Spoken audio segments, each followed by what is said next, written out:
Good morning, everybody. It's February 16th, 2026. And if we look around us, this world seems to be in a mess. People are calling unfair, rioting in the streets, protesting leaders that have hurt them and harmed their countries. And yet we have a Christ, we have a Jesus that we know is in the midst of all of this, and he will have the finest victory. We find in John 20 the story about the disciples finding the empty tomb. And I wanted to read one scripture out of that for you. And it says that Simon Peter came following him and went into the tomb, and he saw the linen cloth lying there, and the handkerchief that had been around his head, that is the death handkerchief they put around the face when they bury the people in Israel, not lying with the other clothes, but folded together in a place by itself.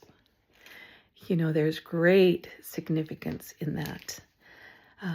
In those days when Jesus walked on this earth, the king of a country would often hold grand feasts, and many people would come, and they would drink, and they would eat for hours.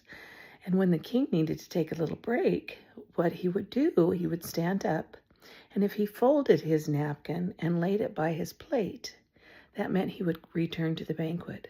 But if he didn't do that, that meant he was going home for the night, and the banquet probably had concluded. Now remember, when the king stood up and folded the napkin, it meant he was coming back.